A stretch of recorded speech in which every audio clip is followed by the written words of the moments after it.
Hello friends, hope you're well. In this video, I want to talk about action faking when you're starting your home healthcare business.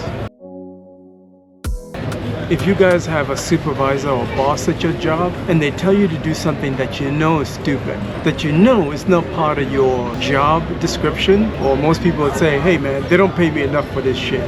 That busy work, that is annoying. That's what a lot of people are doing right now when they are trying to start their home care business. The sad part about that is this: people would do everything else but the main thing. The main thing in business is to do what, guys? The main thing in business is to make money, profit.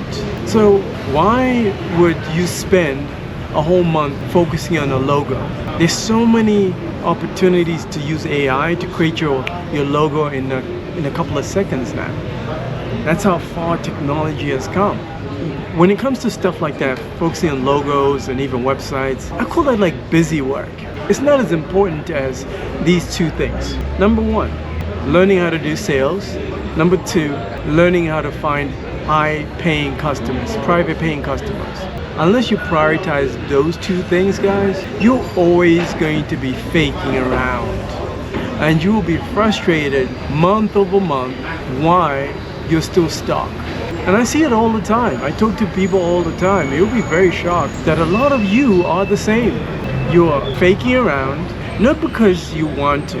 And I figured this out. It's because you have fear. That's the number one thing. Because doing the real work, like learning how to do sales, looking for clients, that is not easy. Because it requires you to come out of your shell. It requires you to be uncomfortable. And people don't want to be uncomfortable, you see.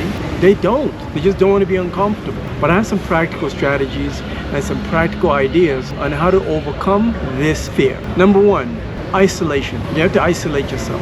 I've noticed when you're around too many people, too many opinions, it's very easy for somebody to say one thing that throws you completely off.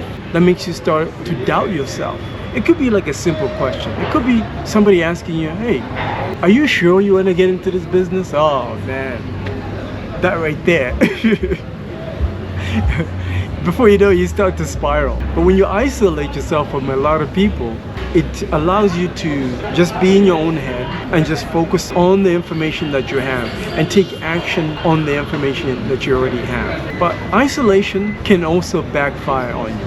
Let me explain, because this tends to happen to me, and it's still happening to me. No matter what stage I'm in this business, I still experience this headache, which is you start to entertain negative thoughts. For some reason, I don't know why we're created this way. It's annoying, and trust me, it doesn't just happen to you, it happens to everybody, including me. It's very frustrating. When you're by yourself, you're isolated, your brain shifts to the negative. You start to think, oh, what if this goes wrong? What if I can't make it? What if I can't raise the money? What if I cannot learn the skill? And then with those negative thoughts, you start to spiral and spiral and spiral, and before you know it, you're like panicking. Have you ever been in that situation? I know you have. I know you have. There's a solution. You have to attack those negative thoughts aggressively. Anytime a negative thoughts comes in, oh my goodness, you have to be very self-aware. You have to be aware of these negative thoughts because they will completely destroy you. Just this morning, I woke up feeling very lazy because I didn't hit the gym yet. And then I almost said, oh, let me just give up. I don't know, man. Let me just give up. Is it really worth it? It's not worth it. And then I forced myself to go to the gym. After an hour, I was feeling good, because I was playing my favorite music in the gym and I got my adrenaline rushing and I was in a good mood again. What I'm saying to you guys is like, you have to find the things that get you in a good mood. Always default to that. I wish I started working out in my 20s, to be honest, because in my 20s was rough. I used to spiral into the negative so much, but now when I look back in my 20s, I'm like, wait a minute. I actually survived that. All the negative thoughts that I had in my 20s, I'm looking back now, I'm like, what was I stressed about? You had to find the right tools to prevent those negative thoughts from creeping in, because they'll completely destroy you. I follow a lot of guys online, a lot of mentors online. One of my favorite recently is called Jim Rohn. I even do things like before I go to bed, instead of putting negative show on TV, I started to stream these nature shows that are very soothing. They have soothing music, and it's sounds of nature. If you're religious, there's so many YouTube channels now where you can stream the scriptures. Somebody just reading the Bible, because it's a lot of positivity that gets fed into your subconscious. Your subconscious controls your actions. So if your subconscious is being fed negativity all the time through the shows that you're watching on TV or on YouTube, you're going to default heavily into the negative. I'm telling you right now. So you always have to find anything that is positive to kill any of that fear that you already have. And the last thing that will help you with that fear is taking action. The conditions don't have to be perfect. Take action, any little action that you can take, whether it's you're waking up and then you're dedicating just 5 to 10 minutes every single day into your business. That adds up. It's what's called the compounding effect. And I started to use this method with this YouTube channel, where every day I have to record a video, whether I'm in the mood or not, whether I like it or not, I have to shoot a video. And before I know it, I'm looking at all my videos, I'm like, oh my God, I've got 180 videos on my YouTube channel now? That's crazy. But in my early days, it used to take me forever to shoot a video.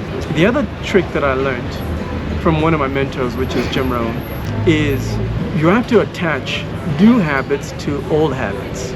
For example, if you are a coffee drinker every morning, you need to attach that ritual, that habit, with another habit of taking 15 minutes and saying, as soon as I finish this cup of coffee, I'm going to spend 15 minutes or 30 minutes on my business. Then I'm going to start the rest of my day. That will kill any fear that you have, and it will allow you to start compounding all this action. And before you know it, the more action you start to take, the more confident you start to become. I don't know why that is. It's just weird that this is the way it works. But I'm telling you, it works, guys. Because it works for me all the time. My ritual is, as soon as I finish my cup of coffee every morning, I gotta hit the gym. That's the trigger. Those two habits are attached, coffee and gym. So find something like that, and I promise you, you're gonna start faking action and taking real action, and you're gonna build this confidence through action. I hope you got some value from this video. If you're interested in working with the best, this means you're ready to get unstuck. Because we all get stuck, I promise you. It doesn't matter what stage, like I said, you will get stuck. And you need somebody that's been at your level, that is already overcome that stage that you're in. I can help you with that. And the other thing I can help you with is how to get those clients and how to convince these clients to pay you. I'll put a link in the description of this video. Schedule some time, and I'll talk to you soon.